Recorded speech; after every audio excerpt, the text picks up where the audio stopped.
welcome to episode 510 of Cinematary. I am your host, Zach Dennis, and I'm here with, Michael Amelli. And Alison Swafford. Surprise if you are unaware. I am trans. I've been going by Swaff for several months on the podcast at this point. But this information is not a surprise to Michael and Zach and Grace, who is on part 2 of this podcast, but not part 1 of this podcast. Wouldn't that be wild if you got our reactions real time right now? That'd be crazy to do it live on camera, recorded for the internet to see forever. It's a very gradual thing, right? So like you maybe have already noticed that like my clothes have been different in the episodes. If you watch us on YouTube, I've been like kind of gradually trying to change my voice a little bit over that time as well. But like HRT works really, really slowly. And voice training is also a very, very slow process in my experience. I'm not any different from the person that I was in last month's episode of Cemetery or last week's episode of Cemetery. But if you want to hear me say anything more about it, I posted statements to both my Instagram and my Letterboxd. Instagram at Alison Swafford Music, and then Letterboxd just Alison Swafford. I wrote a little review, not really a review, but I reviewed a movie on Letterboxd called Coming Out, the movie where Godzilla's child comes out to him as trans. It's an amazing little stop motion movie. But I wrote a little essay on there about like specifically the ways in which movies have intersected with gender things for me. So I wrote about things like Coraline, Joan of Arc, Sailor Moon R, and also I Saw a TV Glow. And I want to say in particular on this podcast that I am grateful for our best of 2024 episode where TV Glow ended up being the number 1 movie, both because like we got it right that year, and also like I went back and re-listened to that podcast in like kind of a key weekend of me kind of reckoning with my own gender identity, and just felt really, really nice to hear all of the like kind of loving and wise words about gender and the kind of the experience that movie is catching from my fellow Cemetery buds. It kind of felt like I was being accepted by them in advance, re-listening to that.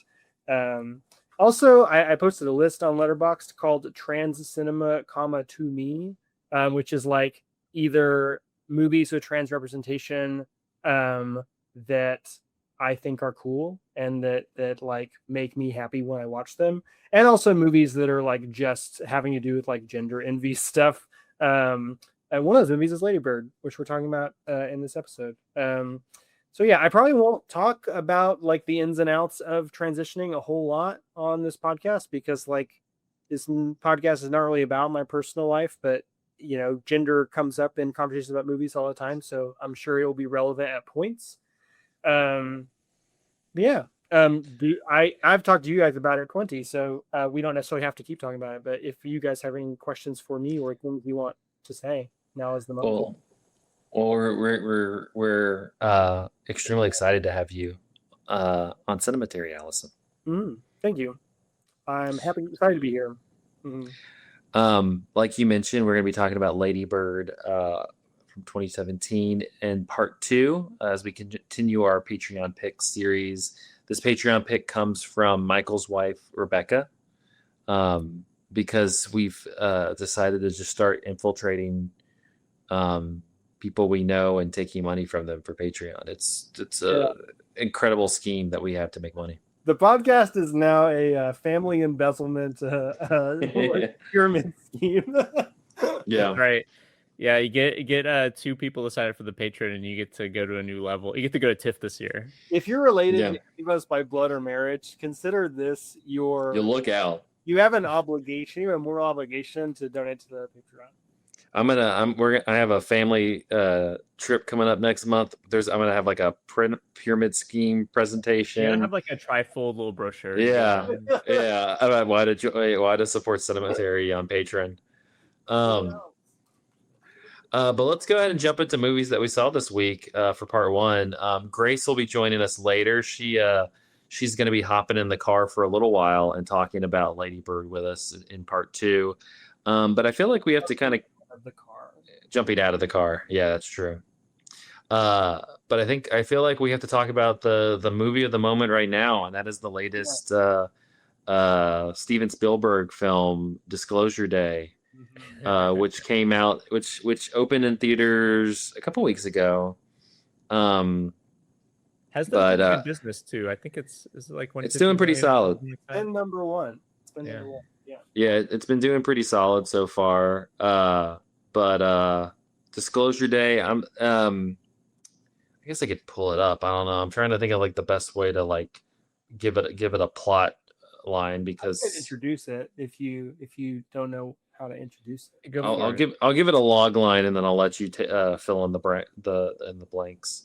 A cybersecurity expert becomes a whistleblower to reveal secrets about aliens, putting him on the run from a corporation while a meteorologist experiences strange phenomena and joins forces with him to prove there's life beyond our knowledge. Honestly, it's pretty solid summary. Yeah, it stars Josh O'Connor, who really is getting all over the place, which I like to see. I'm a big Josh O'Connor fan. Emily Blunt is the other lead in this movie. You also have Coleman Domingo, Colin Firth, who I saw somebody say that this is the first sci-fi movie that Colin Firth's ever done, which I don't necessarily believe, but also is would be kind of interesting. He kind of strikes me as like a masterpiece theater kind of like realm, you know. I also heard someone say it's the first movie where he plays a villain, and that sounds crazy. Yeah, which he has a very we can maybe talk about it. He's kind of interesting in this movie. But yeah, I don't know who wants to kick off on Disclosure Day. Michael, I feel like you're the more esteemed Spielberg auteurist. I think you should. I mean, maybe. So this movie is, I feel like, gotten a mixed reception. Almost everybody in real life that I've talked to about this movie has not liked this movie. I like this movie. It is a very silly, strange movie. And I think like one of the things that is interesting to me about this movie, and I think one of the like uncut positives, you know, like there's a lot of things that I think are good about this movie that I'm kind of like, I gotta hedge a little bit. But like the thing that I think is actually really interesting about this movie is that it is kind of like The Fabelmans, and that it's like Spielberg kind of being reflexive about his own career. I mean, it is very openly like Redux Close Encounters of the Third Kind, for example. Like it is like movie really with E.T., Close Encounters, and Disclosure Day. Yeah, it's like, what if Close Encounters aliens had like E.T. powers of like making people cry, you know, is kind of like that's kind of like the premise. But also I think there's also an element of like a Minority Report, because they're being chased by like government spooks. Well, not government spooks, kind of NGO spooks. Also, War of the Worlds, the kind of like chase feeling of that movie. There's a similar vibe. I've also heard it described that Spielberg really hasn't done like a full-on chase movie since like Sugarland Express and Duel. Like very, you know, his first movies. Duel gets an incredible like an incredible homage like midway through this movie too. The car shit is the best shit in this movie. There's an insane and very enjoyable little car chase that like culminates in like them having to jump onto a train, like easily the best part of the movie. It's the fact that the car gets stuck on the train and they're kind of riding the car as the train is you know what's the word I'm looking for, careening by. Yeah. Amazing.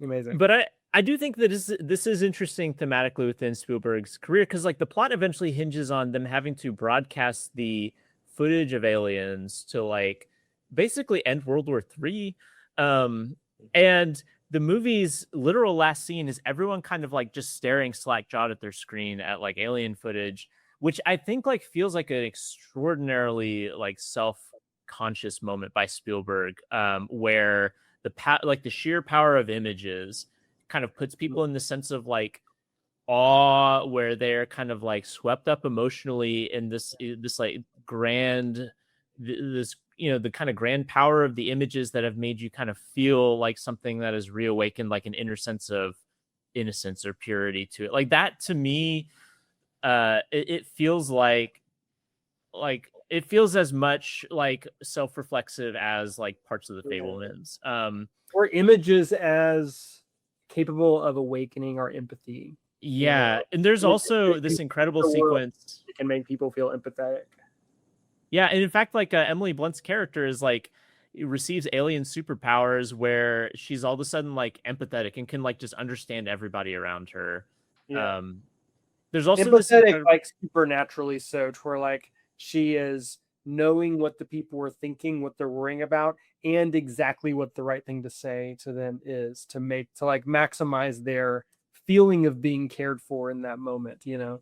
Yeah. She's showing up in the new Avengers movies. It's gonna be weird. She is also among the best things about this movie. I think that the Emily Blunt unique, and she is able to kind of like bounce back and forth really quickly between a lot of different tones because she's having to kind of engage with different people.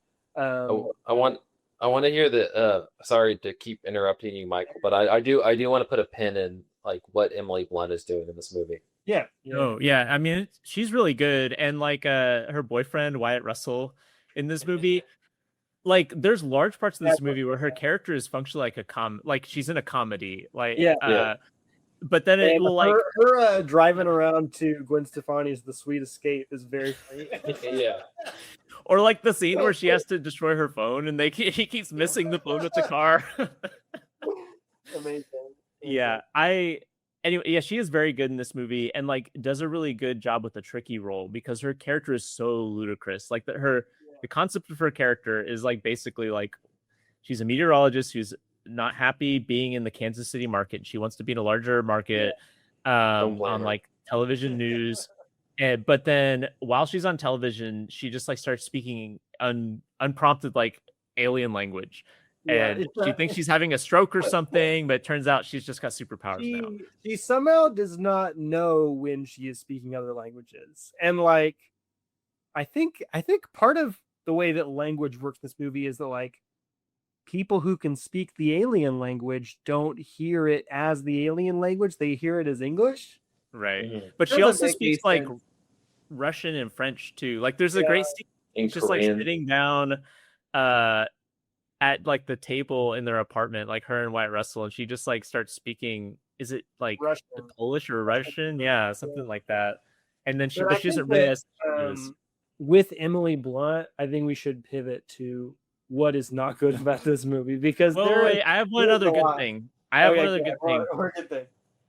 it also pivots easily into what's not good. But the kind of pivot point in the movie that kind of like jumps off the third, like sets the third act running, is that Coleman Domingo, who is like another security agent who is kind of defected. We keep seeing him on the phone with Josh O'Connor throughout the whole movie, and he's in some sort of construction scene or something. We're not sure what's going on there. What it turns out that he's been doing is reconstructing Emily Blunt's childhood home so that she can go into her childhood home and relive a memory of being abducted by aliens. And somehow this explains to be honest, like its function in the plot is unclear to me.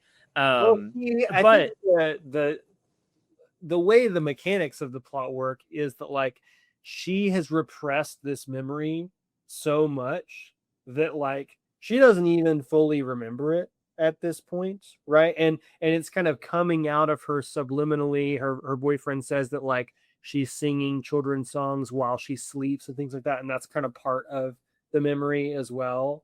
But like in being confronted with a cinematic experience of it, she is able to relive the memory in the same way that Spielberg is kind of like reenacting his own childhood experience Right. and the Fablemans, right? That's what I thought. Like when I saw it, I was like, holy crap. Like this is like Spielberg's like career in microcosm is like reconstructing a childhood home so that someone can like re-experience like, these kind of like vulnerable moments. But it doesn't make sense to me though, because she already has the superpowers need to do that. It's unclear to me. She could have just gone on TV and done the thing she does at the end of the movie anyway. But they could have just uploaded that shit to YouTube in the first. Dude, okay, let's get into this shit. Like, because that's what Josh O'Connor says. He's like, he's on the phone with Coleman Domingo being chased by guys who seem they want to kill him. He's like, I'm just gonna upload it all to the internet. I'm just gonna do it. And Coleman Domingo's like,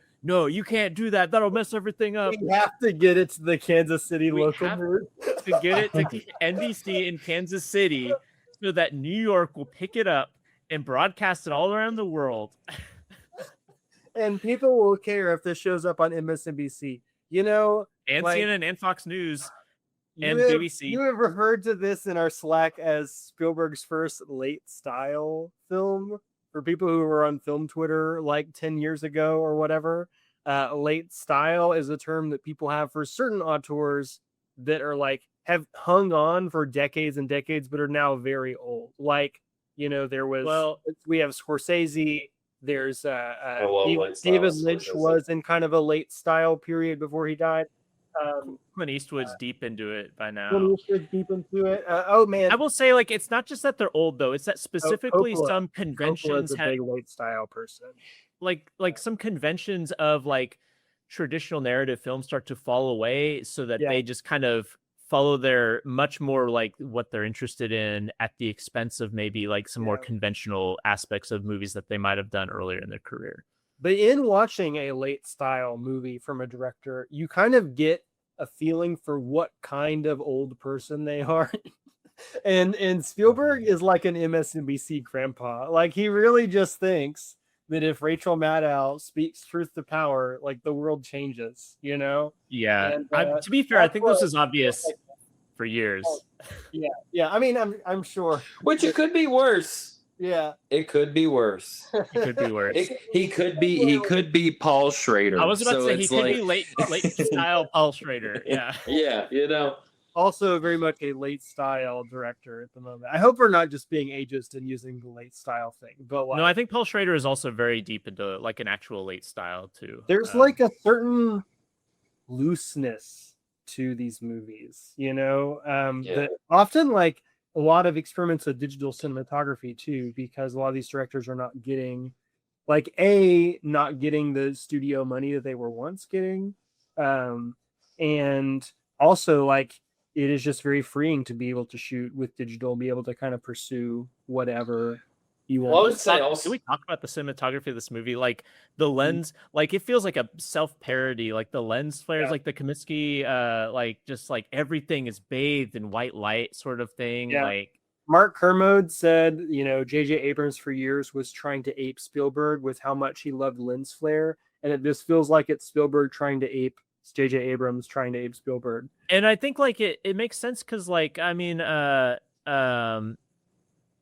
Kaminsky is such a long-term like DP with Spielberg, and like this is kind of like the acceleration of like what the aesthetic relationship has been between these two people, to the point of like absurdity. Like this movie looks ridiculous, I think. This movie is ridiculous. Like I want to make it very clear, I did not like this movie. Like there are good things about this movie. The car chases are good. Emily Blunt's performance is objectively good. But like, I don't think this works at all, man. Like, it just has a howlingly bad screenplay too. Like the screenplay is awful. One of the things I hate most of all that like we have not talked about yet at all is the Colin Firth posse of black vans.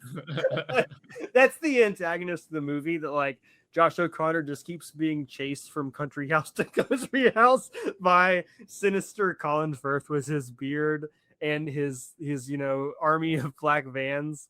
I think that Colin Firth is doing like almost nothing interesting in this movie. Like sure, he's playing against type, but like that character is so goddamn boring. Like this movie, he doesn't even really, man, this character has like a major character shift on a dime at the On a dime. It does not make any sense at all. Because this character is just like a black void of nothingness, you know. Like I don't know what's going on in this character's head even a little bit.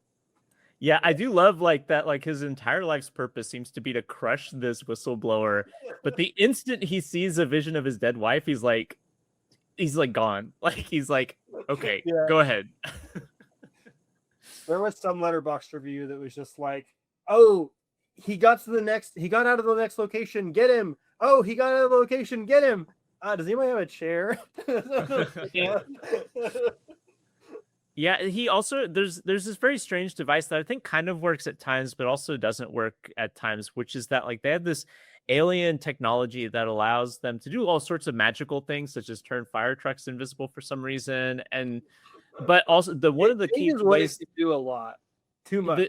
One of the key ways that it is used is that it allows Colin Firth to basically like jump into the mind of somebody and appear as if he's actually there, so that he can like interrogate them and like manipulate them. And so like a lot of times, like what Colin Firth is doing is he's just like sitting in a chair, like grasping this alien technology. Right? Really like physically taxing to do. Yeah. And they're like, don't go in too deep, you know, you'll go in too deep, don't squeeze it too hard. It's like superheroes like throwing light beams at each other, but he's just like clenching his fist really, really hard. But it's really fun. It's really fun because every time he like gets out of it, they check on him. He goes, "Get that fuck off! He got the fucking." Yeah, he never seems to actually be that. He always seems like he's like about to like pass out or something, but then he's always able to like jump right back up. From my perspective, I'll say I hear all of this. I don't disagree.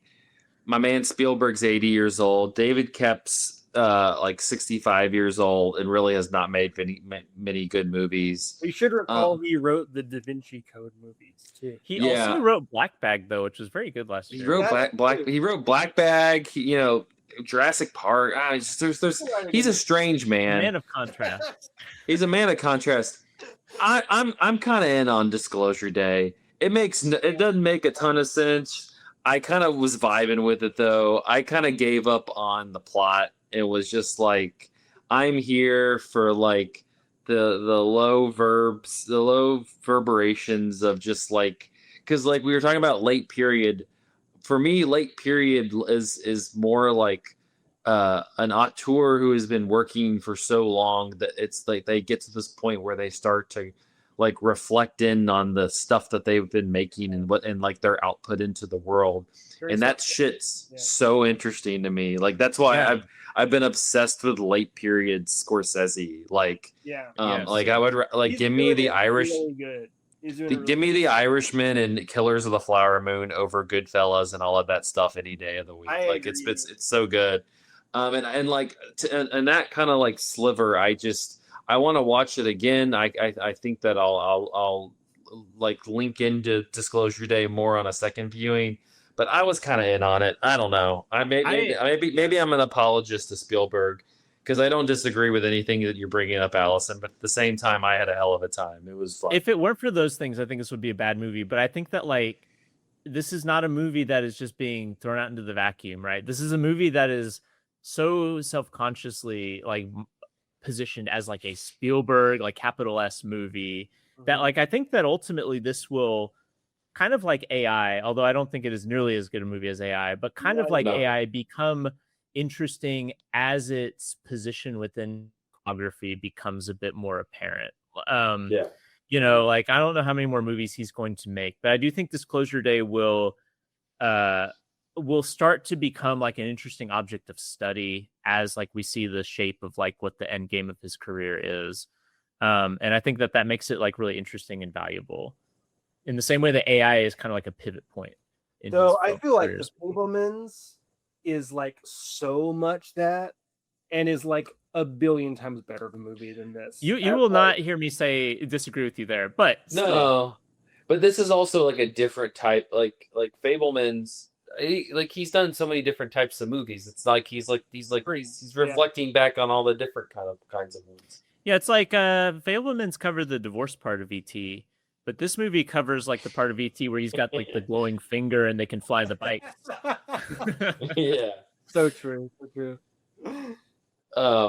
It's wacky though. It's quite wacky. Really wacky. Goddamn though, I love when Colin Firth though is just like, we gotta stop it, and then they're like, we're not gonna stop. He goes, all right. He sits down. He goes, all right. Some of the turns in these scenes are so funny. Like, there's this one part. So Josh O'Connor has a girlfriend who used to be a nun and is still like pretty Catholic.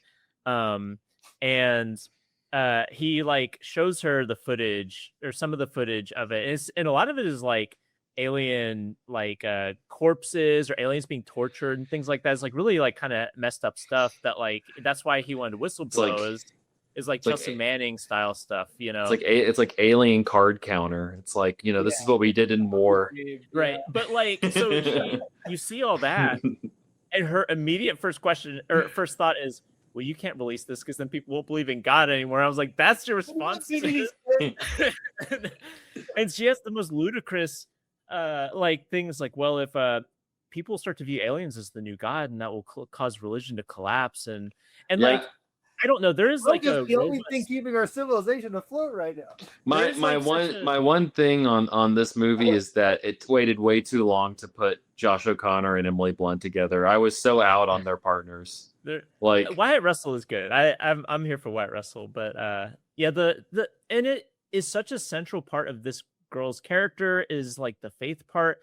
And it's so clear to me that like this person has never talked to a person. Like, I don't know if David Kemp or Steven Spielberg has ever in their life talked to a person of faith, because this is not the first quite like theological crisis that would arise from this thing. Like there's a robust like tradition of like people like speculating about what the theological implications of life on other planets are. And like what if the aliens became our new gods is like not even in the top 10 of those like questions. The resolution to like the religious thematics, exploring religious thematics in this movie is just calling up a nun and asking what's the and then nun just puts the book of Genesis, like one of the most famous parts of the Bible. This is like, yeah, remember how God created the earth? Well, he could have created other earths too. And she's like, oh, yeah, thank God. He could have been busy. Humans are his greatest creation on earth. Yeah. Like, wow, you really, thanks for clearing that up for us, Steve. Yeah. Well, Disclosure Day, it's in theaters now. Go see it. I recommend going to see it just to be part of the discourse. I want to hear more people. I want to laugh with more people about some parts of this movie. Another good Letterboxd review I saw was it's like a little dialogue between Steven Spielberg and some like hypothetical Hollywood executive, and they're like, well, Steve, you know, you've made us so much money, you can do whatever you want. What do you want to do? And Steve was like, I would like to make The Happening. The Happening, The Happening. Which I do think this movie kind of has some sort of like simpatico nature with, in terms of like just the kind of strange. Don't like, sell me anymore. Like, unhuman. Yeah. God, I love The Happening. On other movies that are I would say, I guess, are, you know, we can qualify as better than Disclosure Day, but keeping in with our Matt Johnson recent fandom, Alison, do you want to talk a little bit about Blackberry? Yeah, people who listened to the Vanishing episode caught my review of Nirvana, the band, the show, the movie. Have you seen that, Michael? No, I would like to be on the stream with Blackberry, honestly. You got to see that movie, man. It is the rap world of 2026. You got to see it. Everybody's talking about it. I don't know if it's quite as funny as Rap World. It's operating at a slightly different register, where like it was both very funny and very emotionally sincere. Well, we were at TIFF. I wanted to see it. It was like a midnight screening though, and I was like, I'm not going to do it. But the reason I was is I had seen Matt Johnson's Blackberry and really liked it, and I was like, oh, this is the guy who did Blackberry. No, we fucked up. We should have seen it at TIFF. Nirvana and the show, the movie, would have been a primo midnight screening in Toronto. Like the vibe of that room would have been insane. But anyways, Blackberry, his movie that he came out with right before, a couple years ago, or something, right? I want to say, This is it. I think that I didn't pay attention to this movie when it came out because it was releasing during like this glut of brand movies. Do you guys remember this? This is like the Nike movie or whatever. Yeah, Air. there was Air, Air, yeah. the Nike movie. Jerry Seinfeld was in a Pop-Tarts movie at one point. I forget what. We don't need to talk about that though. There was another one too. What's the other big brand movie? It was like in this whole like I do remember that wave. Anyways, this is Barbie. Well, yeah, I guess Barbie was in this time. Yeah. But I think that Blackberry kind of like stands a league above all of that stuff. Because it has contempt for its products. Yeah. This is a brand movie that, like, if the brand was still around, they would not allow them to release this movie. This is a rise and fall narrative about the company that made Blackberry, which is literally called Research in Motion, or RIM. I always see it as RIM. But it's an interesting character dynamic, because, like, for the most part, the people who started and kind of make up the bulk of this company are like slacker weirdo nerds like Matt Johnson and I forget his friend's name in Nirvana Band, the show, the movie. He is not in Jay McCarroll. Jay McCarroll. He did the music for Blackberry. He did. And like that dude is actually like a musical savant. It's kind of crazy. And that's part of what about Nirvana, the show, the movie. Like the music is just so good. He's also a fucking murderer though, so yeah, he's a murderer. You gotta watch something like that. But so you have that crew of like boys, oversized boys who just want to watch Teenage Mutant Ninja Turtles instead of working. And then you have, oh god, I have to remind myself the name of this actor. Is it Glenn Howerton? Glenn Howerton?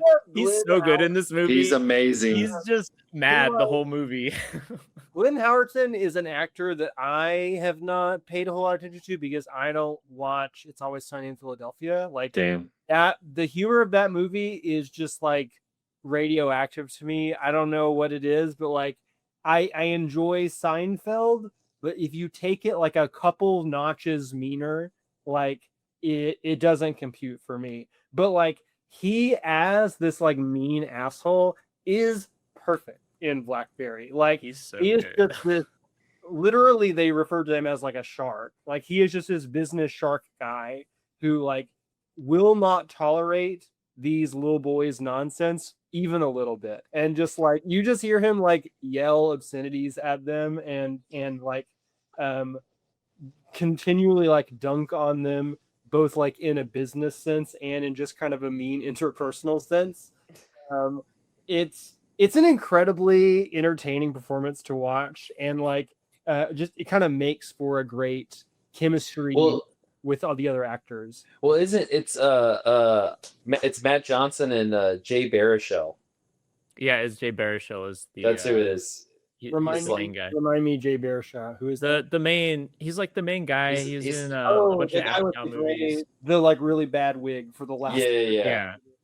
But I would say that like what is most interesting about this movie is not that performative element, but kind of how this movie navigates the like cultural moment of the Blackberry and sort of situates itself sociopolitically in the way that, you know, other brand movies would not dare do. You get it's a rise and fall movie, but like you get these brief flashes of different eras of the Blackberry company's life. Like you don't see every single struggle that they're dealing with at every moment get resolved. You're just kind of like dropping in and dropping out of these various years.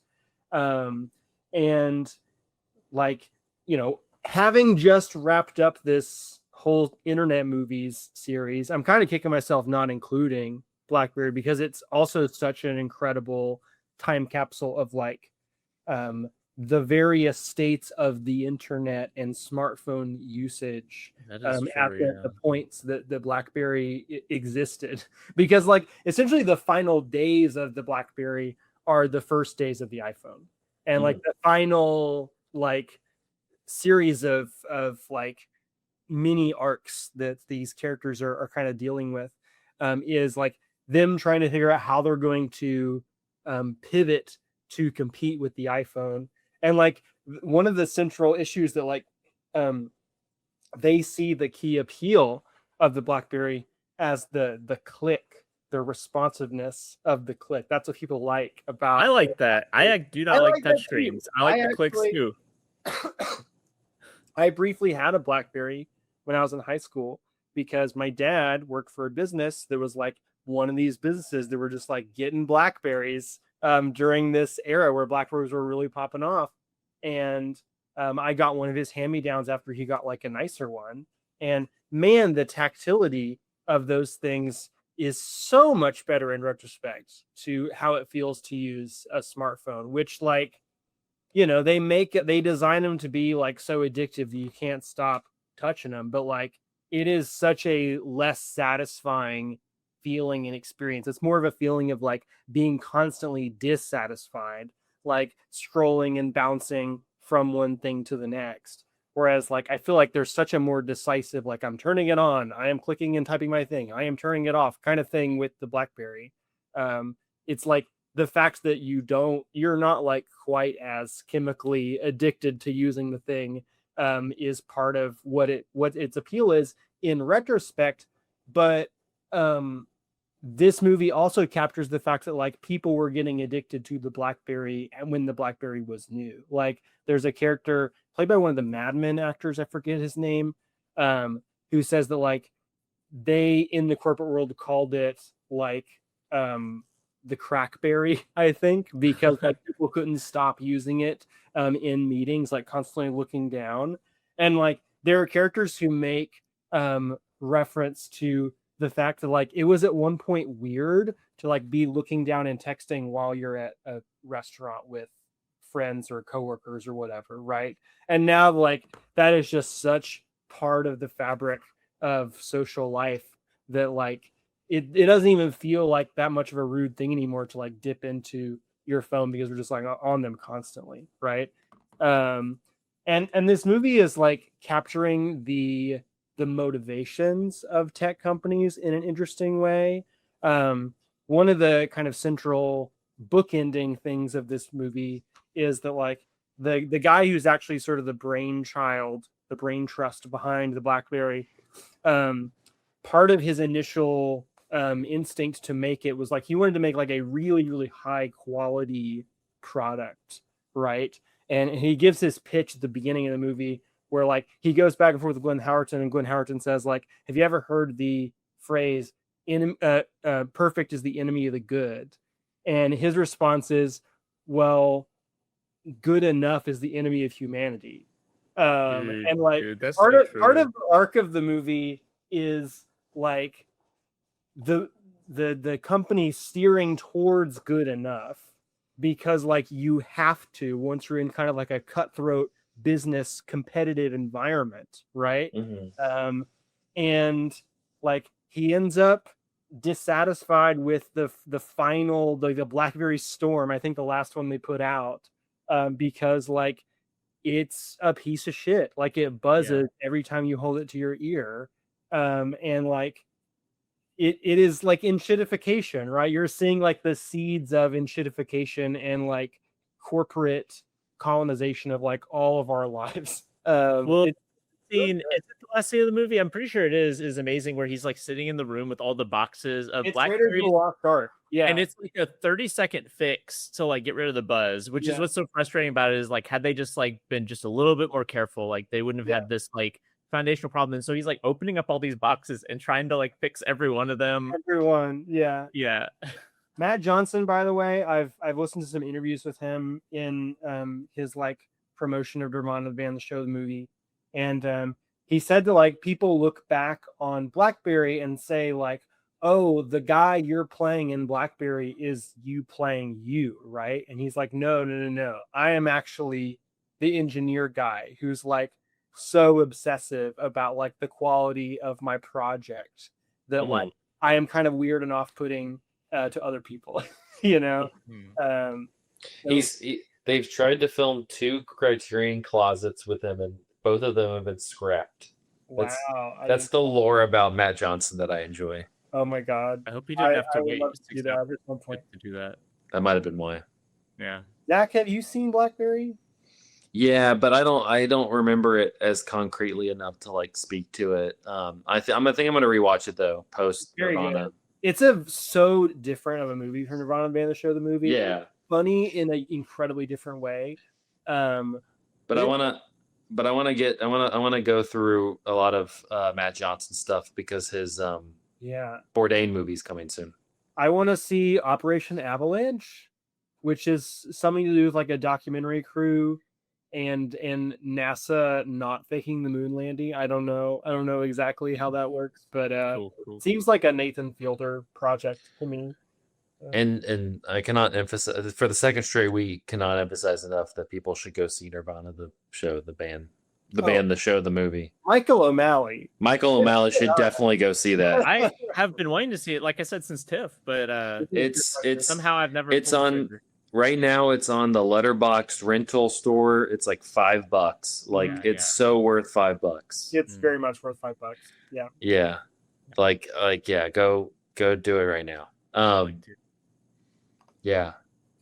I don't have a long review on this, but I want to join the chorus for Backrooms. I caught that this weekend. Also very pro Backrooms, pointing people to Allison's review. On Cinematary. Love Renat. She's so good. She's really good in it. Yeah.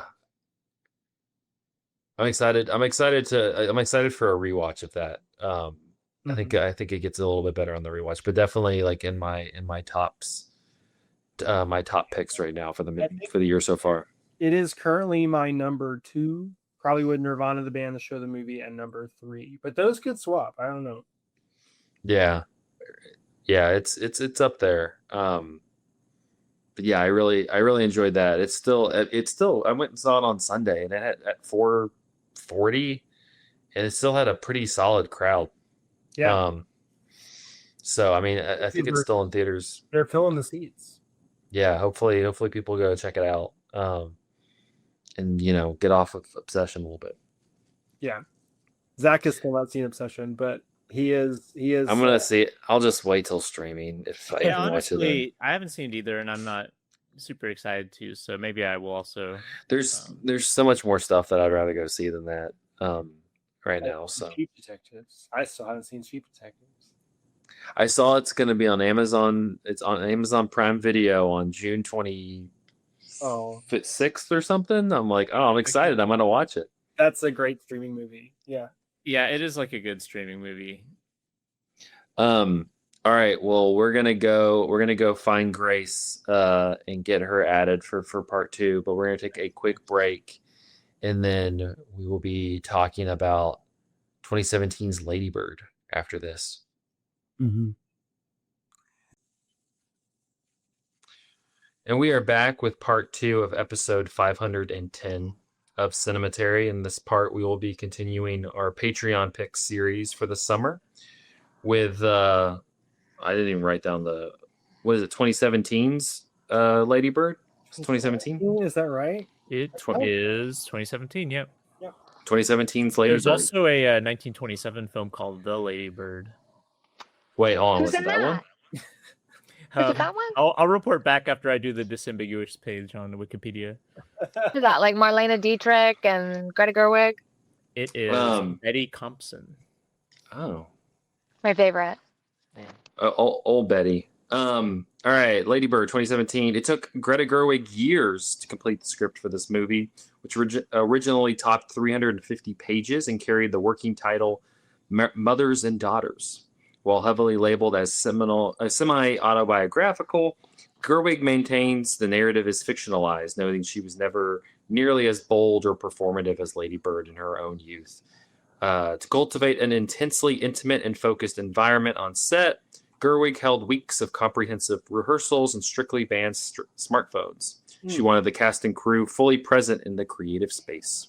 Didn't want them to be tracked by the government and That's right. the brain. That as well. That as I well. want to be participating in capitalism. That's right.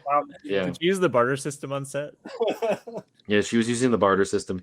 She hasn't lied in 2 years. Gerwig and cinematographer Sam Levy explicitly aimed for the film to look and feel, quote, like a memory. Instead of relying on digital filters and post-production, they achieved a warm, slightly tactile, and grainy aesthetic by experimenting heavily with distinct lighting setups and low-contrast digital configurations to replicate old photo albums. Gerwig met Saoirse Ronan at the Toronto International Film Festival in 2015. Sitting flat on a hotel room floor, they read the script aloud together. Gerwig later revealed she knew Ronan was the definitive lead by page 2, admiring how Ronan brought a sharp, fierce conviction to the character rather than typical teenage moodiness. But she didn't write it for Ronan. She did not. Okay.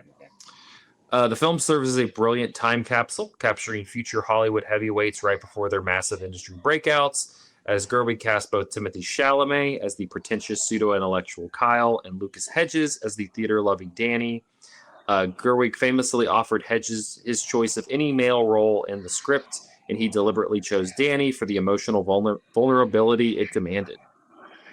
I can't imagine him as Phil Chalamet character at all.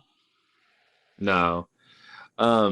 Ronan opted to dye her hair bright red for the role, but her most impactful aesthetic choice was leaving her natural skin texture completely uncovered.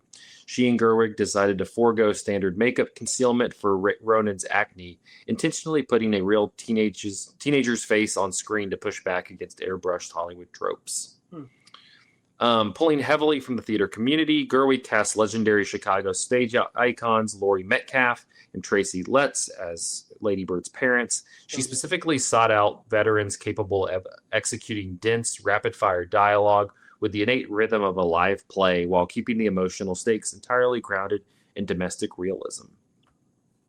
To submerge the young cast in the distinct cultural landscape of 2002 Sacramento, Gerwig designed tailored research packets. For Timothée Chalamet, he had to read Howard Zinn's A People's History of the United States and essays analyzing the early psychological dangers of a networked digital world to fuel Kyle's anti-establishment persona. What's the syllabus, Greta? I want to know. I want to know the essays. For Lucas Hedges, he immersed himself in Stephen Sondheim cast recordings, specifically Merrily We Roll Along, to capture Danny's musical theater passions. And for Saoirse Ronan, she devoured the localized essays of Joan Didion in classic 1980s John Hughes coming-of-age films. Joan Didion was seen as the North Star for this movie. The movie directly opens with an iconic quote from the legendary essayist, quote, "Anybody who talks about California hedonism has never spent a Christmas in Sacramento." Gerwig treats Didion's observations as a spiritual guide, capturing the unglamorous, flat topography and distinct beauty of the Central Valley. Gerwig aimed to deliberately invert high school movie tropes. Unlike genre staples like Pretty in Pink or Clueless, the romantic interests are completely decentralized from the emotional climax. The actual central love stories are twofold: the rocky bond between mother and daughter, and the evolving relationship between a girl and her hometown. Mm-hmm. And I would also add the friendship between her and her best friend, Feldstein. She mentioned that in the bonus features we watched together. That was like the second romance of the movie. Yeah. The film's slice of life, pacing and sharp, abrupt, and poetic editing style are deeply indebted to directors like Francois Truffaut, prioritizing emotional truth and character vignettes over a highly engineered, plot-heavy Hollywood structure. So Lady Bird was a Patreon pick of Michael's wife Rebecca, who after many asks completely rejected to come on this podcast to talk about it. She is currently making the cake for our daughter's birthday, which is tomorrow. So, you know, I guess doing motherly things and a thematic tie-in to this movie. At least she has an adorable reason. Yeah. But I'm curious to hear what made Lady Bird her pick for her Patreon. Well, she has loved Lady Bird for a very long time. She's a big Greta Gerwig fan. I do not remember if I showed her Frances Ha first or if we went and saw Lady Bird in a theater together first. But at some point, like both of those movies became very important to her, but particularly Lady Bird. I know that Rebecca sees a lot of resonance with like the mother-daughter elements, and then the daughter like hometown and the kind of like provincial, like, I mean, Sacramento is much bigger than even Knoxville, I believe, but it's small in the context of, you know, big city life. And Rebecca grew up in Jackson, Tennessee, which is like a quite small little town in Tennessee. And I think Rebecca sees kind of a lot of like, feels a lot of like camaraderie with Lady Bird, I think, with her kind of growth with her mother and with her hometown in the movie. I don't remember how many times we saw it in the theater, but we saw it in the theater multiple times, which is like fairly unusual for me to see a movie multiple times in the theater. And it's almost unheard of Rebecca seeing a movie multiple times in the theater. So it was very like, it was kind of like instant, like an instant hit, you know, when she saw it. And she has since, you know, the Greta Gerwig Little Women has since become also like another fave. And those are both in kind of heavy rotation on like Rebecca's Gotta Do Chores, and she'll put on a movie in the background, you know, and both of those movies like kind of figure prominently into that habit. He's also a huge Little Women person. So like coming out right after Lady Bird was probably just like a forever fave director, like she was primed, although she liked Barbie, but I think Barbie is like a distant third in Greta's filmography. I was thinking about it while watching this, you know, like it has nothing to do nothing against Barbie, and I know her next movie is this Narnia adaptation for Netflix. But I'm just kind of like, I don't know. I wish she would do a little bit more like one for them, one for me, and like, you know, do some smaller stories once again, because, you know, between this and Little Women, like those are they're just such nice watches. They're such nice movies. Yeah, we were talking about that after because Allison, Grace, and I watched this movie together and with Rebecca at my house. And we were kind of talking about that after the movie, which was like, well, it sure would be nice for Greta Gerwig to make a movie on this scale again. Right. And I hope she's interested in that. Honestly, I remember her saying in interviews that she like had like big studio aspirations. So I don't know. I don't want this to be like just the beginning of her career. I want this to be like the tone for her career more so than. And I was texting with Chroma programmer Nathan Swan, also a patron. Thank you, Nathan Swan. And he referred to Lady Bird as the last mumblecore movie. And I know that Lady Bird came from that, or Greta Gerwig came from that world. Yeah. Like, it spent so much time making those kinds of movies that I feel like there's no way she never makes one again. Yeah. I mean, I really hope so. Because, you know, I don't know. I would have to think more about where mumblecore was at that point to agree with that or not. Lady Bird feels far too written to be mumblecore to me. It's twee. It's very twee. Yeah, I agree. Mumblecore. I think it's like it's that twee. It's that indie sleaze. It's American Apparel. It's Noah Baumbach. It's Wes Anderson when he had Owen Wilson writing with him. It feels like they working with Baumbach for her. Right. I mean, like, because they were, you know, Marriage Story, but that's what I, you know, would equate this with. So I'm curious what he means by mumblecore, because it's also very well articulated. Laurie Metcalf is very blunt, so sharp, and one that I feel so strongly about. So what do you mean by that? Elaborate. Well, I agree we'll ask him. I agree with Michael's point that Mumblecore is much less written. Like there are like distinct line, like having Tracy Letts and Laurie Metcalf kind of negates in the Mumblecore because there's like lines and like special deliveries. While Mumblecore, those movies are much more like laid back and relaxed and kind of go with the flow. And this is nothing but lines, really. Yeah. It is just lines all the way through. Like we've quoted it 3 or 4 times in the 10 minutes that we've been introing this podcast because and just stick with you. I do think that, like, to Grace's point, I guess, like, it does feel like kind of like the last of a kind of lineage of that, like, 2000s, like, Sundancey kind of American indie, you know? Like, it kind of has that sort of, it's simpatico with that kind of, like, version of American independent film, which I think is, like, they're still making movies that are like that, but I think, like, fairly... it no longer like occupies a kind of central critical fascination like it might have like with Little Miss Sunshine or those sorts of things. Yeah, well, it's still a very early like A24 movie, you know, as well. You know, we talked about that back in the Internet Movie series with Bling Ring. Like at that point, like I felt like those are very different movies, but there was kind of like distinct voices, and it felt very much like kind of permeating the you know the field a little bit when those types of movies were, you know, movies like Lady Bird were coming out. Yeah. I feel like that kind of teen coming of age story is so much more likely to wind up on the Netflix circuit. Yeah. Than Serialized. 17 or Serialized. Yeah. Yeah. Yeah.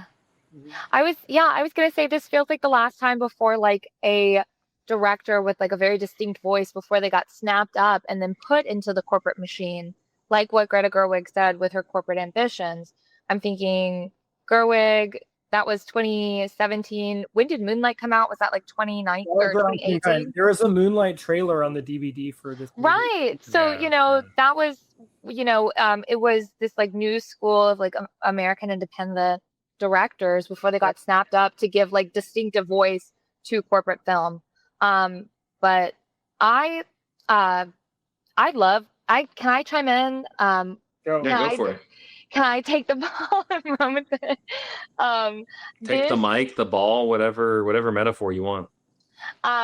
So Michael, I'm so glad to hear all of that about Rebecca. That makes me feel much closer to her, because I had a very similar experience and a very similar connection to the film. Where it speaks to like my relationship with my mother and where it also speaks to my relationship to my hometown. You and I, we share this same hometown, Memphis. And, you know... Well, people wouldn't say that I lived in Memphis. I thought you lived in Memphis. Where did you live? Collierville. People, it's easy to shorthand that as Memphis. You lived in Collierville. Okay, see how I do it. Called that. Yeah, I mean, yeah.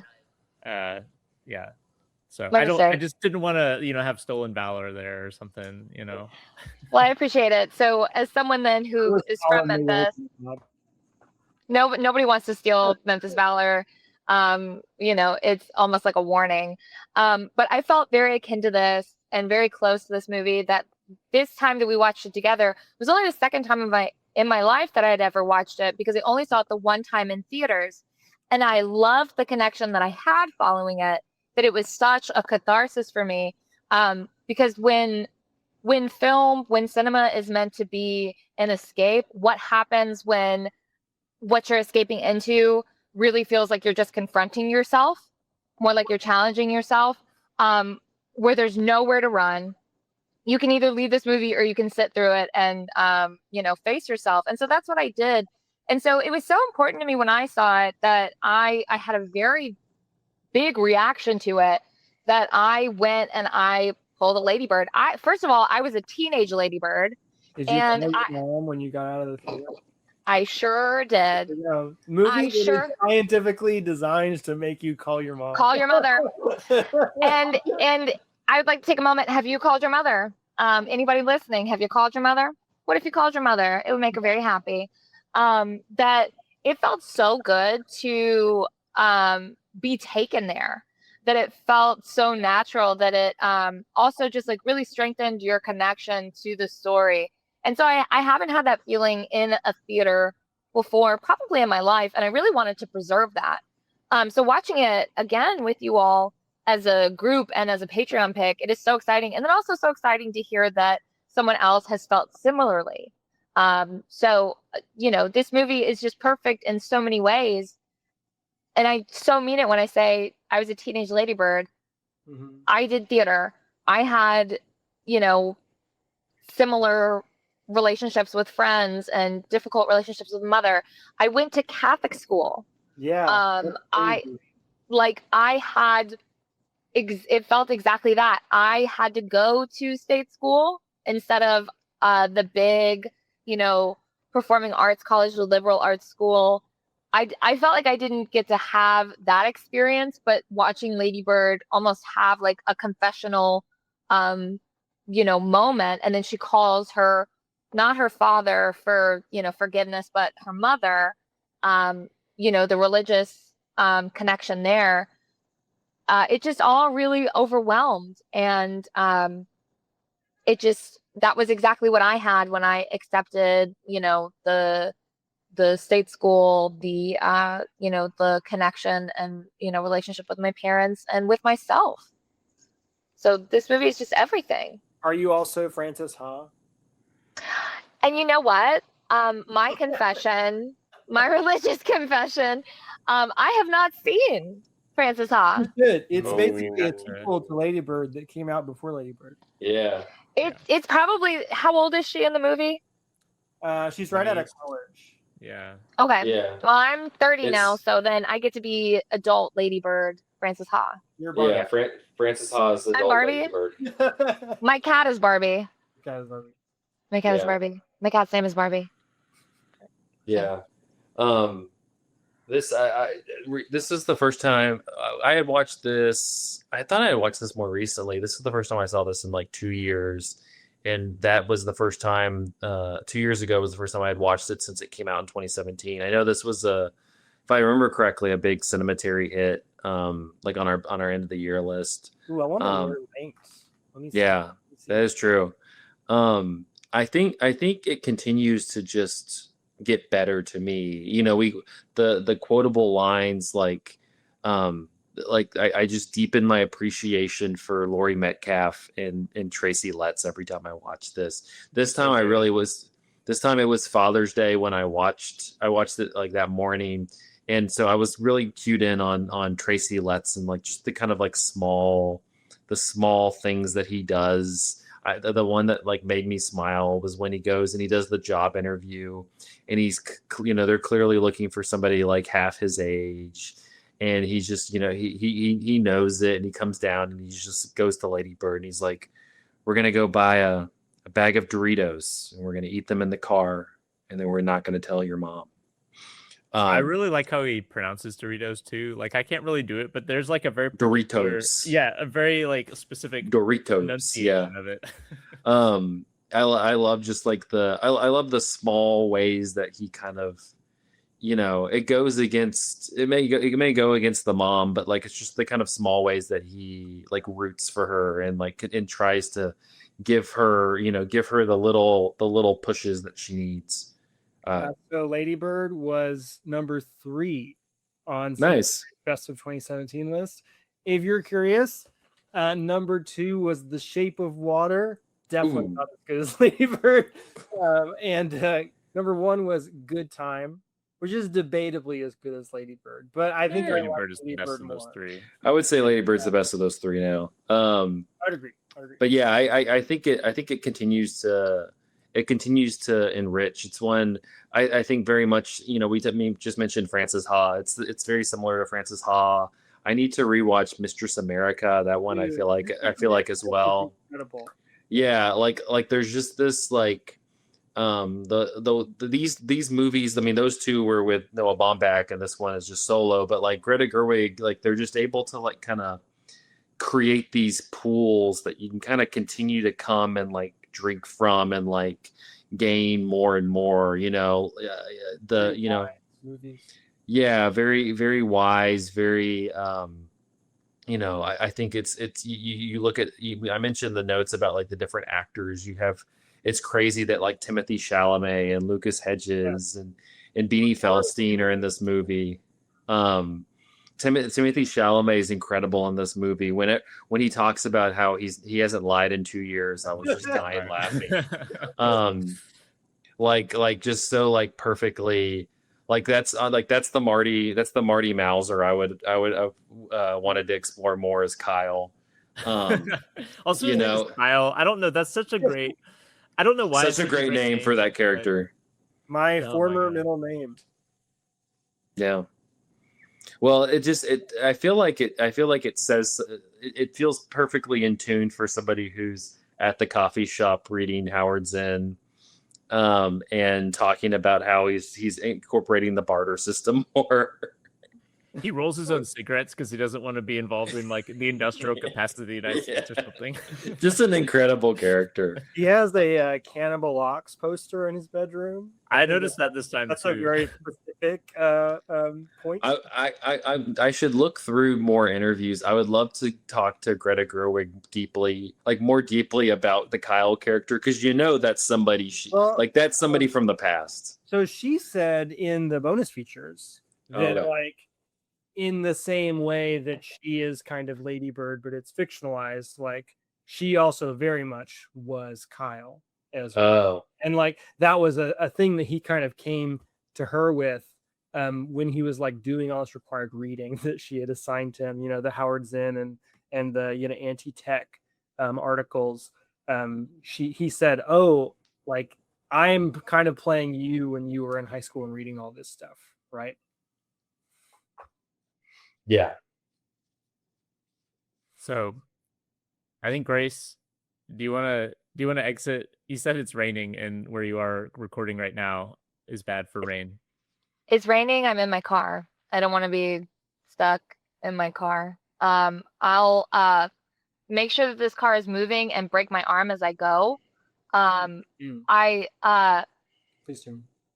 I am so sorry, but everything that I said is exactly how I feel, and that this is such a foundational film. So I feel like you guys, all of you listening, and then especially you three and Rebecca, I feel much closer and much more honest about, just my identity, cinematically speaking.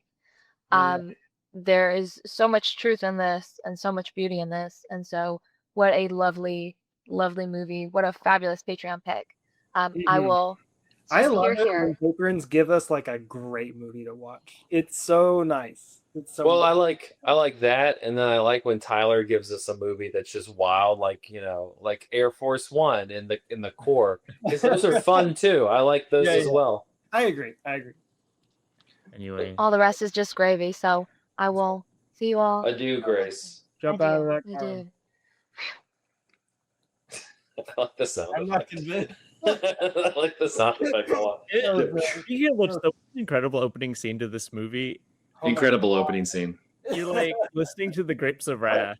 It's the end of the Grapes of Wrath, and then the moment where you have it opens with like the really like sweet, quiet like scene of them sleeping on like the motel bed. Oh, you're right. And she makes the bed. And she's like, it's just nice she makes the bed. They get in the car. They're listening to the end of the Grapes of Wrath, and then it starts going. And the line I love, great, like you're slamming into who Lady Bird the character is, and also the nature of that relationship between her and her mom.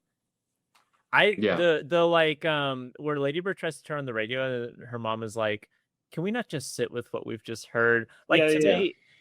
I'm not reminded of my parents very much watching this movie, but that feels like something my parents would have done. Where like I wanted to do something entertaining, and they're like, "No, we have to have this moment together." Yeah, with like the wisdom of the movie and how like a movie that I feel like we've talked about with regards to this in the past on Cemetery is Umbrellas of Cherbourg. Like every time you go back to Umbrellas of Cherbourg, like especially if you're in a different stage in your life, you kind of have a different experience with it. Yeah. Right. Like when I hear that line from Laurie Metcalf, can't we just do with what we just heard? I see my former self in Lady Bird and also kind of see my current self in Laurie Metcalf. right? Like I would want to sit and you know and just feel what I just experienced as a 34-year-old, right? But when I was in high school, I totally would have wanted to put a rock record on or something, you know. Yeah. Well, that's done now. Yeah. But I love that you go from that into like the argument, which the argument's amazing. My favorite quote from it is she's like, "It's fine. You'll go to city college, then you'll go to jail, and then who knows what will happen." But then I love it goes like the way that she cuts from Lady Bird jumping out of the car to Laurie Metcalf screaming to then you hit the like John Bryan like beat note, and it just jumps right into like school, and it's immediately like a montage of them going to mass and stuff. It's fantastic. We have to talk about the editing of this movie because I feel like this is the primary force of this movie is like in the edit, right? Yeah. And because like particularly because it doesn't follow a conventional narrative structure in terms of like is not about like one conflict in Lady Bird's life unless you want to say like it's about their evolving relationship with the mother, but like it is basically like a year of time. Like she's just like a chunk of Lady Bird's life, you know, fall semester, spring semester, her senior year. And the movie kind of has the rhythm of not a like a coming of age movie. It has the rhythm of a year, right? Like you have all these montages of holidays and like the Christmas scene, amazing. And partially amazing because it's like a minute and a half long, right? Like these scenes can be whatever length. Yeah. Kind of going back to the French New Wave, Francis Truffaut thing. Yeah. But like that, what I feel like hits the most for this movie when I watch it is like this kind of like sweeping motion that it is like kind of jumping through time. That the Christmas scene also has my favorite line in the entire movie when Laurie Metcalf goes, "It just makes me laugh," it reminds me of my mom. Like that would be something that she would just laugh at. It's something so stupid, but she's just like, "It just makes me laugh." Also, an excellent gif. Laurie Metcalf, it just makes me laugh. Dog. Yeah. You mentioned the editing. Another aspect that I wanted to talk about, because I've been such a large fan of his for a long time, and I feel like he's deeply, deeply, deeply underrated as a composer, is John Bryan. Absolutely. Great score. Incredible score in this one. But the one that, you know, I think of this one, the one I also think of is the one he did for Paranorman, also the Leica film. Yeah. And he's done a number of, like, he did some early Paul Thomas Anderson movies. Like he did Punch Drunk Love. Like he's done a bunch of. He also produced a Fiona Apple album that I think ended up coming out. Her album Extraordinary Machine. There are like 2 versions of that album. Yeah. I forget which one is the one that's out, but his is good. I like his. Yeah, he reminds me a little bit of like early Mark Mothersbaugh with like Wes Anderson. A little bit of like Danny Elfman when he's more restrained, where he like adds this like layer, like they were talking about like making the film aesthetic, the way it's shot to feel like a photo album. And like he has this way of like kind of it's never too showy. The notes can be kind of soft, but like it always has like this underlying like comfort, nostalgia to it, that I feel like completely like that, like the way it was edited, the way it was shot definitely like adds to it. But like I really think that John Bryan's score like kind of sets it in that place where it does feel like this memory that Greta Gerwig's talking about it as. Yeah, I mean them trying to evoke a memory in the cinematography, I feel like meshes so well with what John Bryan's doing in this movie. Yeah. I remember going back to the editing, I was looking back at my old my Letterboxd review that I made when I first watched this movie. And one thing that I talked about when I first saw it, and I remember being kind of like, maybe not perplexed, but feeling like this was like a sloppiness of the movie, is that like there are plots of this movie that kind of just like weave in and out and kind of disappear at times and stuff like that. Like I'm thinking, for instance, about like the musical theater teacher's mental health, journey or whatever, or they like just didn't get it. Yeah. Understand. And like the last scene you see of him is him in the clinic with Lady Bird's mom. Yeah. And then that is also a beautiful ending for that character. Well, so that's what I was about to say is like at the time I viewed this as kind of a shortcoming of the movie. Another thing I think I mentioned is like Julie's like crush on her math teacher, which like just abruptly ends when she sees him with his wife and she transfers out of the section.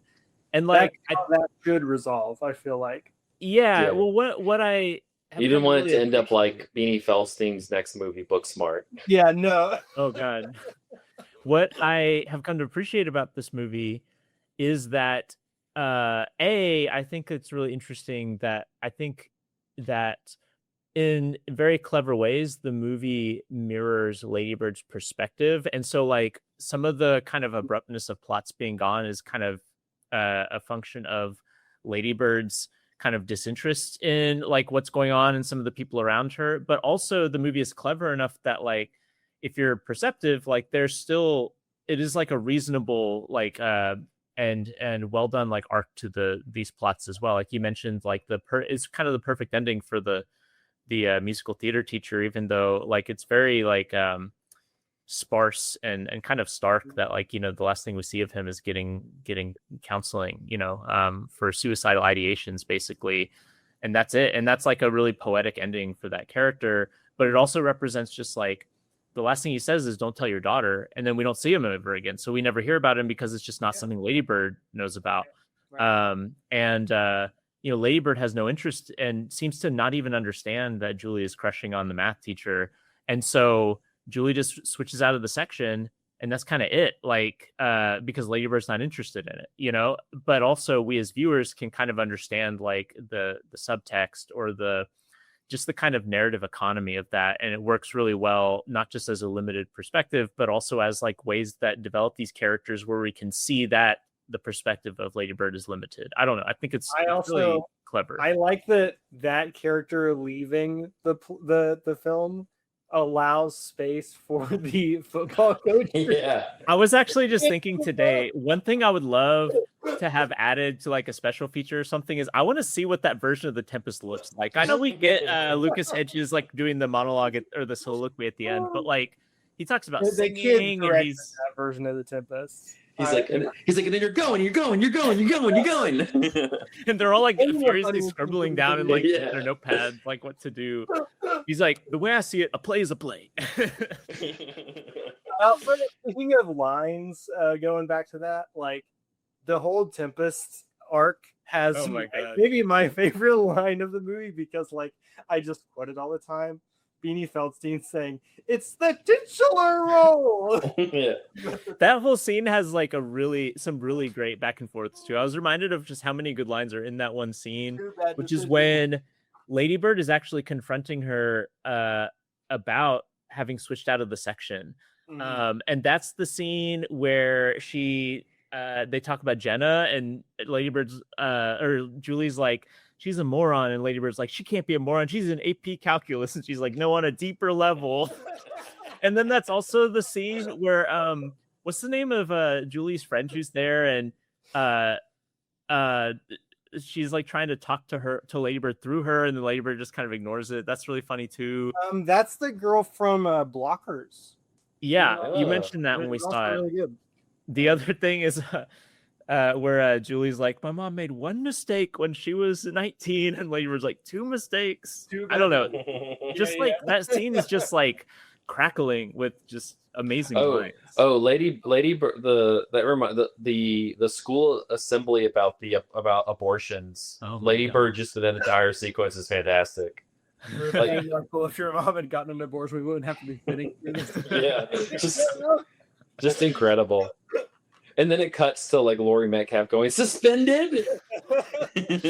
Well, and then that's like the movie is such a amazing like tightrope of tone too, because like she goes from that, which is like very like a really hilarious edit, and like the scene is really funny, and then it like hairpins into like, you know, the mom like yelling at Lady Bird about like basically like their like socioeconomic fragility and like kind of being resentful of the cost of raising her and things like that. And it ends You up make being you make your father drop you off a block down. What is that? How do you think that makes him feel? And he's like sitting there playing solitaire. He's like, you didn't have to bring that up. Yeah.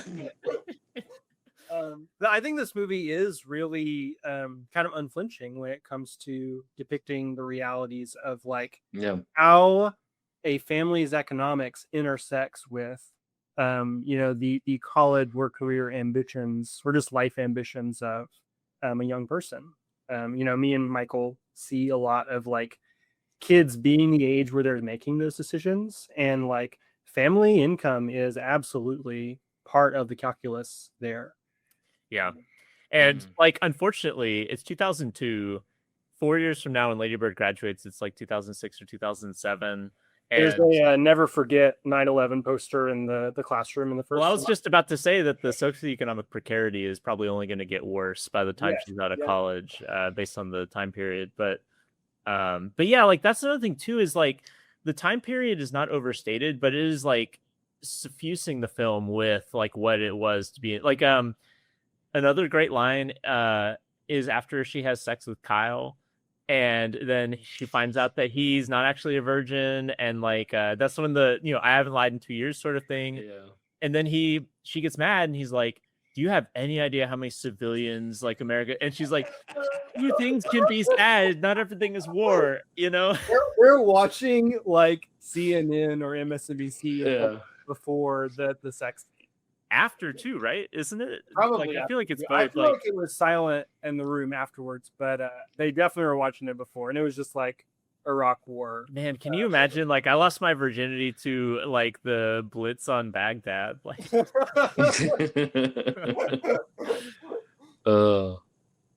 I just like that he like just is like, I haven't lied in 2 years. Like, it's a matter of fact. Like, I'm just telling you.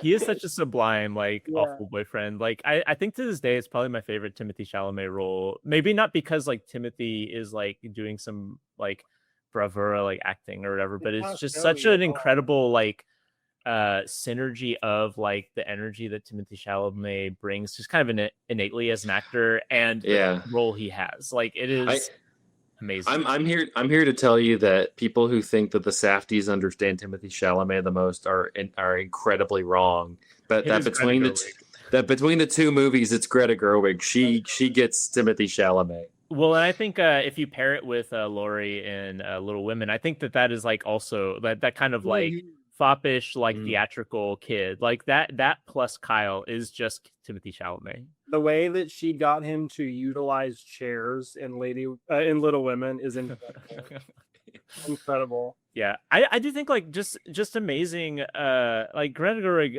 must be really good with actors. Like it's the only thing I can attribute to it, because like every single person, like down to just bit parts, is just like immaculately like articulated as a performance. We're talking about like just like small characters. I mean, you just think about the.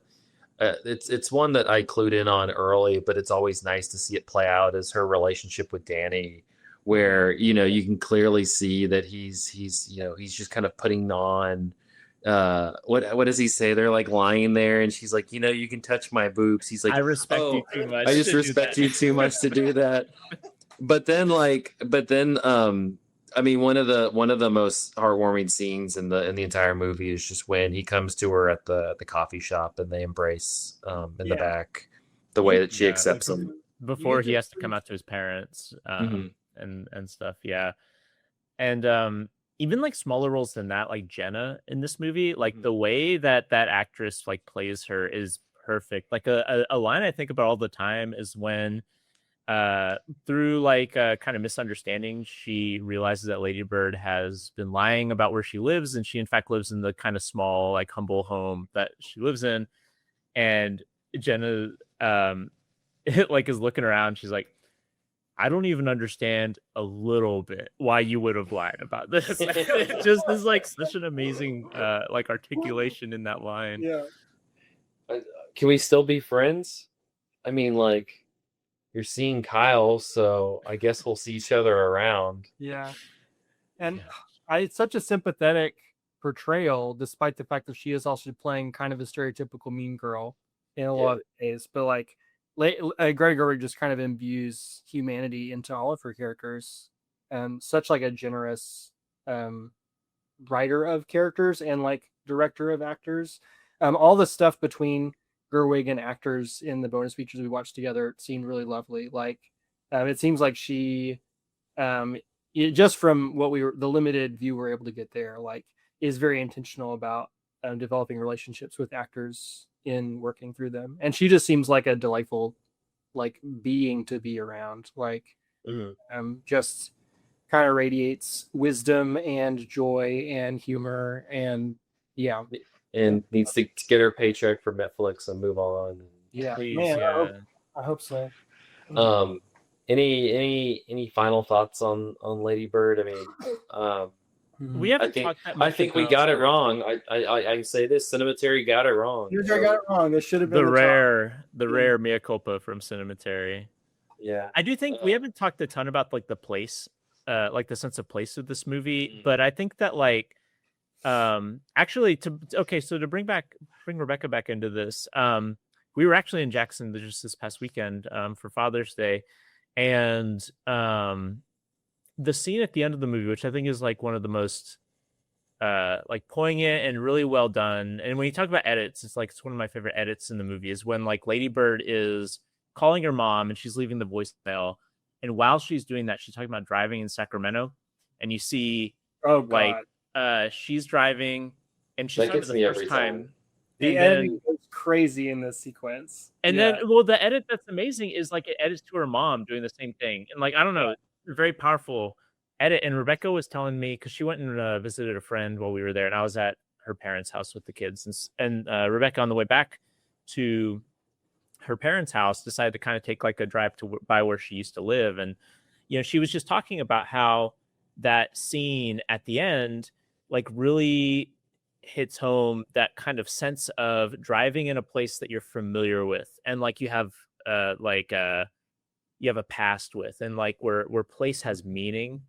And I think, like, you know, that Joan Didion quote at the beginning, and like a lot of Lady Bird stuff kind of seems to indicate at first that, like, you know, Sacramento is kind of like a nowheresville or whatever, but there is like you know, the nun at the end talks to Lady Bird about like how, like, isn't love and attention the same thing? And like the movie, it doesn't like hit you over the head with it, but like, you know, there is a very, you know, there's a very keen eye toward like local detail.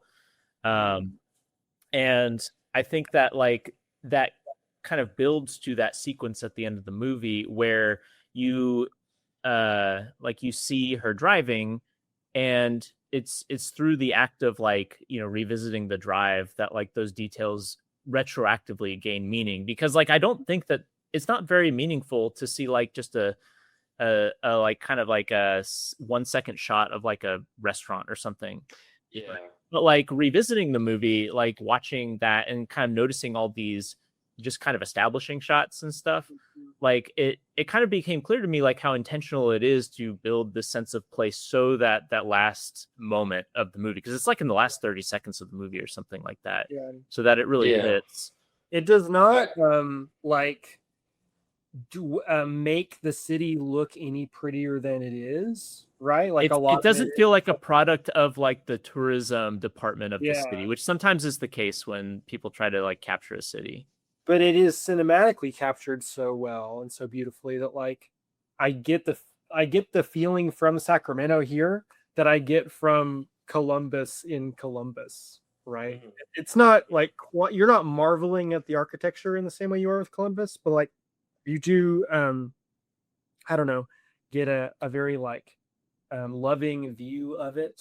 I like. Well, that scene in when it cuts to her driving, that always makes me tear up a little bit. That to me, that's something that it reminds me of stuff like when I revisit places that I have like deep memories in. It can be when I was home in Chattanooga a few weeks back, or even just like driving through Knoxville, or when I go visit friends in Savannah. Like I think like nostalgically, I'm not a very I'm not a nostalgic person in terms of like let's go and like recreate this like let's like recreate this moment to like make ourselves feel like it was back, and that like kind of try to re-engage that time period.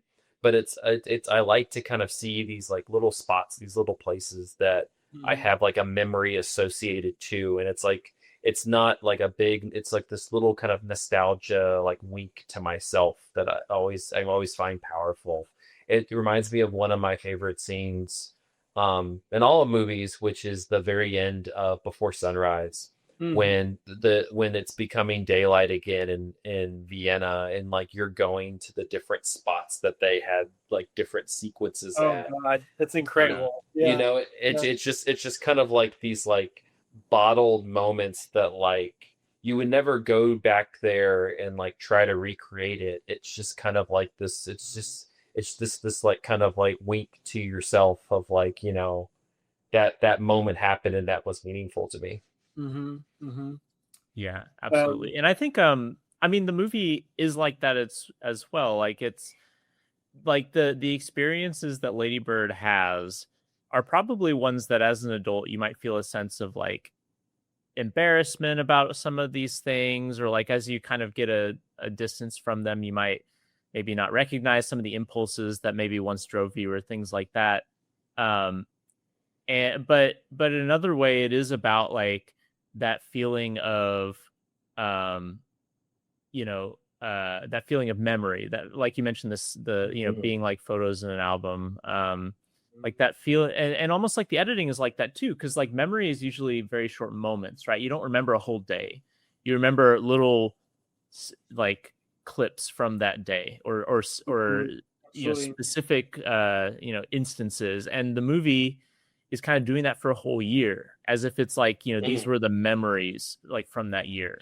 Well, it's like you kind of especially if I would think that like Lady Bird is somebody like who goes on and probably lives in New York for a long time, or lives in like big cities, and kind of is this very like intelligent artistic like person who is having these big moments. But like I think that like what the movie's kind of telling us also is it's like you probably will live in New York or London or Paris or other places that are much larger than Sacramento. But like it's this is still something, this is still like something that's painted of you, and like is built of you. And so there's no like look at it, we talk about the generosity of Greta Gerwig, like look at it, I think that in those last scenes she's like looking at it generously. Absolutely. Well, and the movie is kind of a corrective, because like early in the movie she's in the store looking at a magazine, or maybe it's in, I don't remember where she's looking at the magazine, but basically there's a model who's in front of like is it like the Chrysler building or something, I can't remember, it's like some like kind of big iconic like New York City thing, and Lady Bird's just like, I wish I could be anywhere that made me look like this. I want to be somewhere where there's culture or whatever. And like, I mean, that's what movies are, right? Like in the opening scene with her mom, like, I want to go where culture is, to big Ivy League school or wherever, right? Right. And her specifically looking at like a media product, that kind of contextualize the person within New York, and that is glamorous. And I think movies do that a lot. Like they make specifically New York and sometimes Los Angeles look like these amazing places where if you go there, you will be more important, Yeah. And I think that like, that is true to an extent. These are like glamorous cities, and there's so much like, beauty in those cities as well. Like I don't want to downplay that, but also like the fact of setting the movie in Sacramento is a kind of rebuttal to the idea that to be important means that you live in like a big cultural mecca, and I think that, the idea that like, oh, I want to go somewhere where there's culture is kind of, again, like refuted by the movie to say that like there are meaningful experiences here that are not the same as like mass media culture. In fact, like mass media culture can't represent what those things are. Yeah, absolutely. Final thought for me, I guess I have two thoughts about Lady Bird lingering. Circling back around to the line that you recited earlier, Michael, the like when the nun says to Lady Bird, like, do you not think they're the same thing? Love and attention.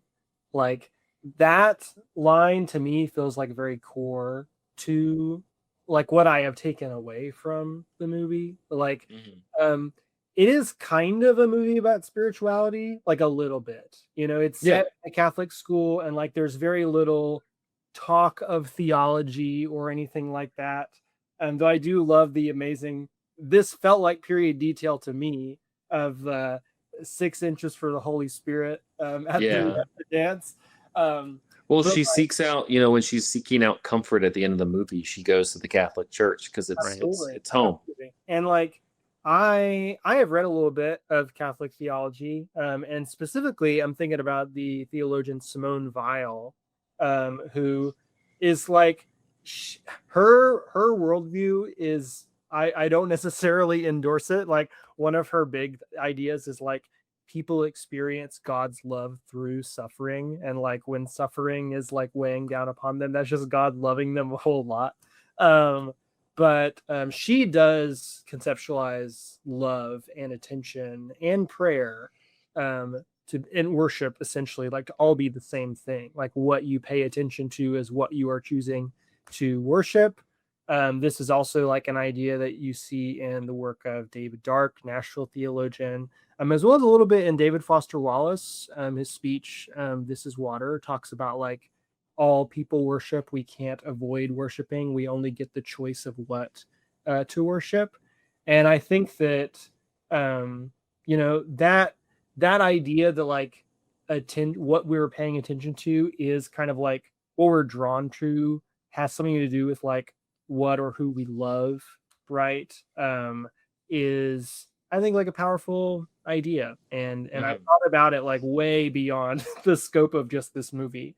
Like that really stuck with me. The other thing I wanted to say, you know, the movie really is sentimental and like gets one thinking about, it gets one reflecting about their own relationships and you know, important you know, people or folks who have kind of like passed through their life. But I have a former student, who like I will always associate with Lady Bird, because Lady Bird is this student's favorite movie. Dressed up as Lady Bird on multiple occasions throughout the school years when I had it. And I am just like feeling very like sentimentally fond of that student. You know, partially because of rewatching Lady Bird, but also like I just saw this kid graduate, and like so I will always have fond feelings for this movie, like Rebecca and Grace. Like I feel like everybody has their own kind of personal connection to it, because it is such I don't know, kind of inherently personal and sentimental movie. I feel like you can't help but like find something to latch onto with it, you know? No, absolutely. Well, good pick by Rebecca. I'm happy that, you know, we're taking her money as a patron, so so we can watch this movie. It's good. All right, well, that will wrap up this episode of Cinematarian. We pull up our patrons, pull up our folks. Thank you to our patrons, Cam, Ron Hayes, Sam Shapiro, Tyler Chandler, Nathan Swan, Rebecca O'Malley. All I know is it's Michael's aunt. What did she put herself as? I don't even know. Teresa Marsathi, and I think that's everybody. Thank you so much to our patrons. We're excited to continue going through our Patreon pick series. We still got a few more episodes to go. So are we announcing the next one? What's the next one? Which one do we want to do next? I think we should go. I think we should jump in and do Dante's Peak. Yeah, right. Yeah, let's do it. Let's do Dante.